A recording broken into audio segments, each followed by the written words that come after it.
c'était du soir au matin.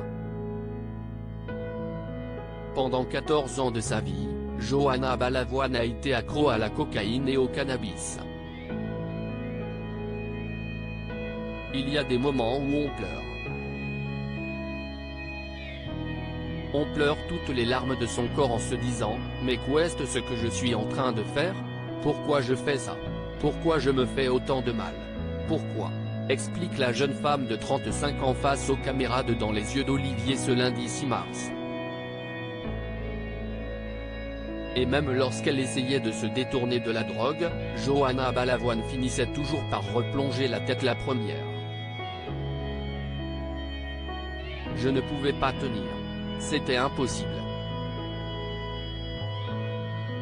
Pourtant, j'y ai cru, assure-t-elle. Sauf qu'à ce moment-là, la fille de Daniel Balavoine n'avait pas les clés de son propre mal-être.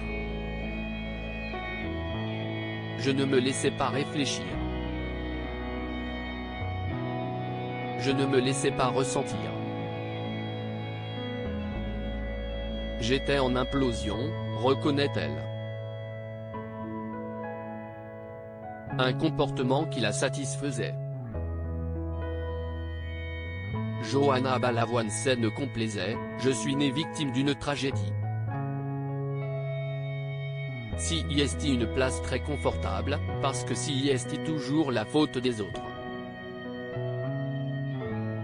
Sauf qu'elle était bien consciente que personne ne, lui, a mis une paille dans le nez. Elle l'a fait toute seule. Surtout, elle avait envie de se sortir de cette spirale infernale. Ne comprenant pas la cause de son besoin maladif de se droguer, Johanna ne pouvait régler ça. Il a fallu vraiment que je parte en cure. Que je fasse une analyse pour comprendre le mal. Pourquoi je suis en manque comme ça? Qu'est-ce ce que je viens combler? Pourquoi je ne me suffis pas? S'interroge-t-elle. Mais avant cela, il y a eu un élément déclencheur.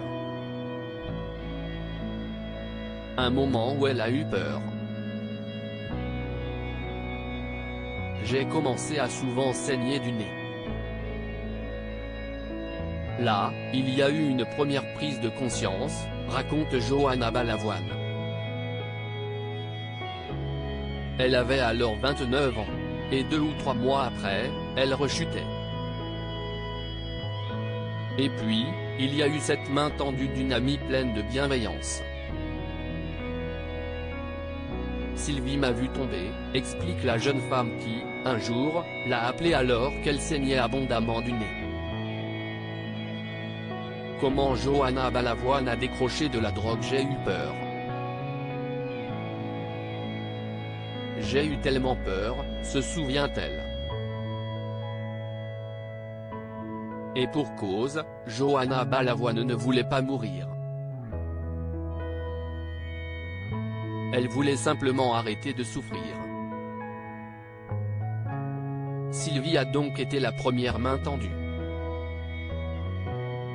Mais elle n'a pas agi seule. Dans sa souffrance, Johanna Balavoine a également pu compter sur l'aide de son professeur de chant, Fabrice qui, un jour, a décidé de l'éloigner de Paris et de ce milieu en l'emmenant à Biarritz.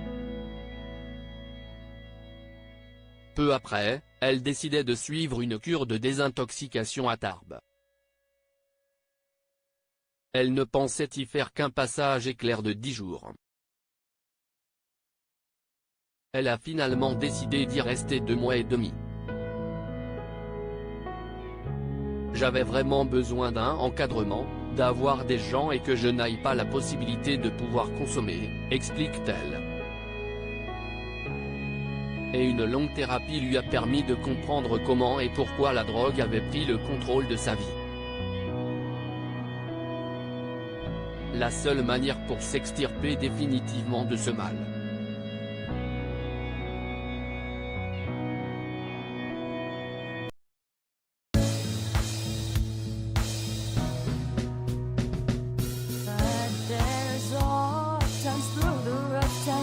life